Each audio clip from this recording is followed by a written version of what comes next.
We need to talk about your kitchen design because there are 5 things that are worth every penny that you invest in, and a few that will just drain your budget for no real gain.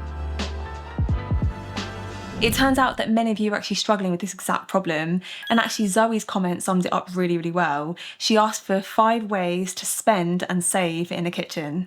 And honestly, this one's going to be really easy and fun for me to advise on because when I'm designing kitchens for clients, it's champagne taste, lemonade budget that I'm constantly thinking about, but decent quality, or as decent as we can afford as well. Think luxury look for sensible prices. So where should I start?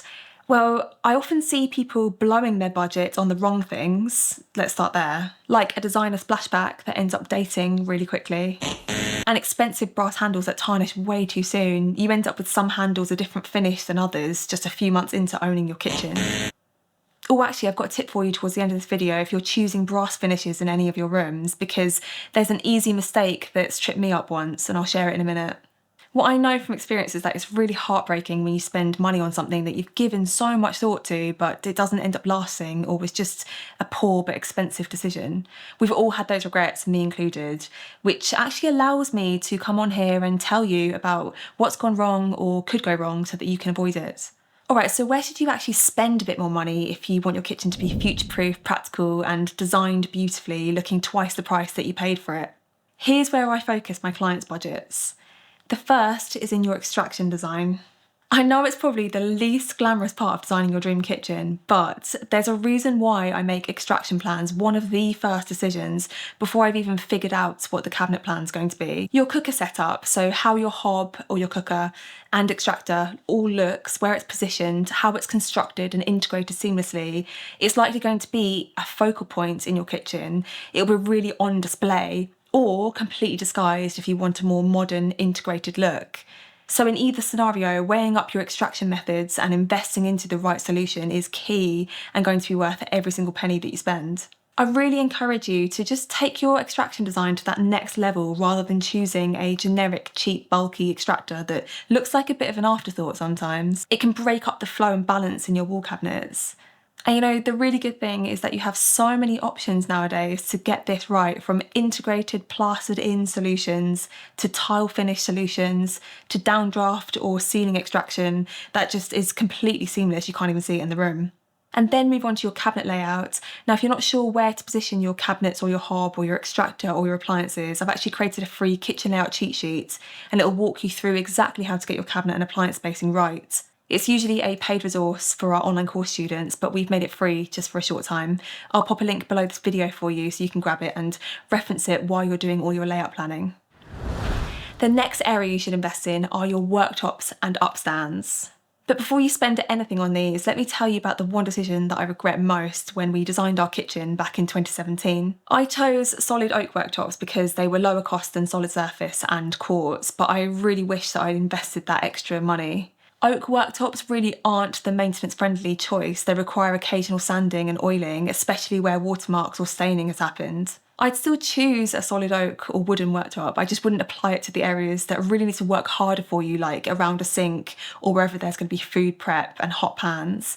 I'll usually propose it on islands for a two-tone look, or in a utility room that isn't exposed to hot pans and food prep. So yeah, I'll never make that mistake again.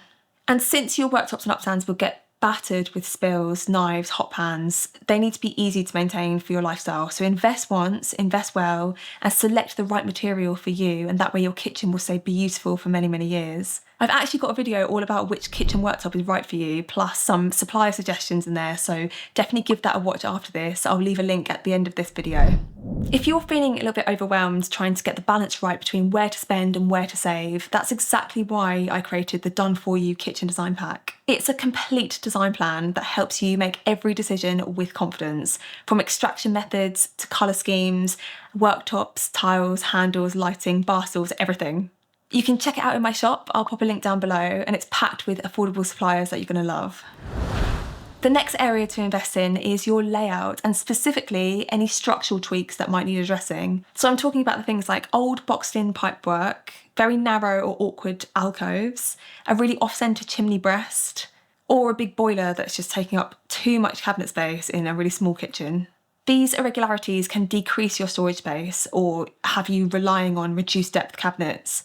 and positioning cabinets around them sometimes throws the balance really off. If you're going for a big name kitchen supplier, not a bespoke built kitchen, you'll be somewhat restricted by their unit measurements as well.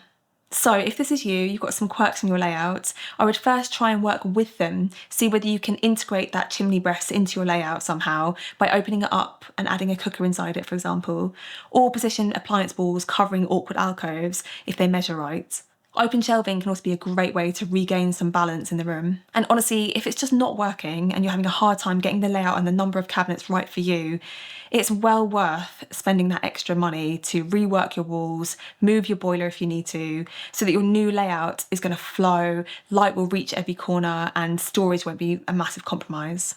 I hope that makes sense. It's a pretty hard one to explain because we don't have a lot of photos or examples to show you.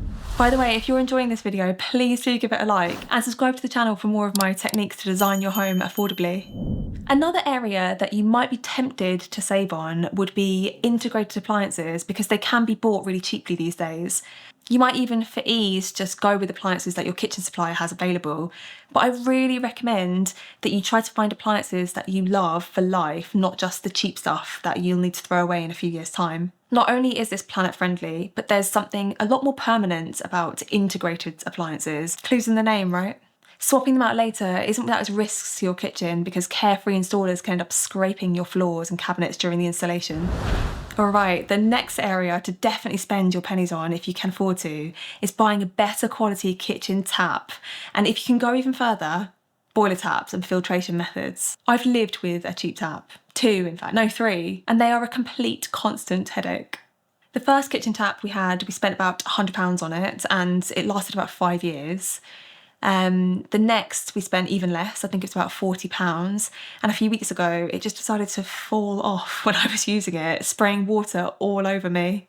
It was quite funny really. So yeah, I've well and truly learned my lesson now on tap 3. The taps I propose in my clients' designs and my design pack vary between £100 and £150, unless it's a boiler tap, which can be between £500 and £1,000 depending on the brand that you choose. I don't think I'd spend any less than that now. I swear, we spent more money trying to fix breaks and leaks on our kitchen taps, calling the plumber out to fix things, that it actually would have been cheaper if we'd have just bought the best from the start. And if you're considering filtration on boiler taps, yes, they are 1000% worth it. And in our next property, we're definitely going to be investing in this because I'm so fed up of using Brita water filters.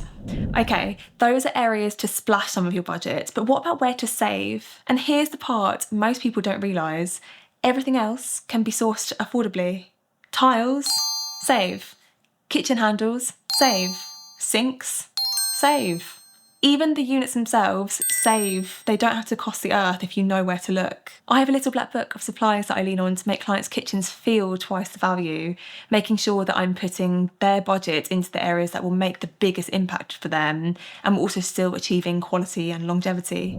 Oh, I promised I'd share that tip about brass finishes with you. Okay, this is going to save you a lot of frustration and money. So when you're choosing a brass handle, pay attention to the product description before you buy them to see if it's lacquered or unlacquered brass.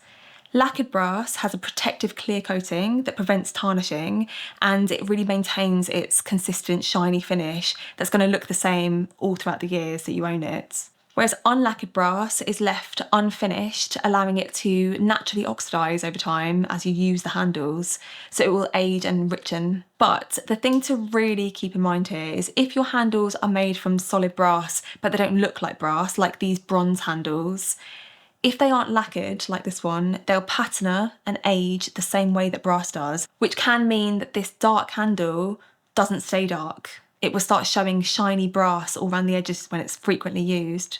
Personally, having handles that are all different would just really annoy me. I like my handles to be matching, or at least a brass finish with a patina happening around brass.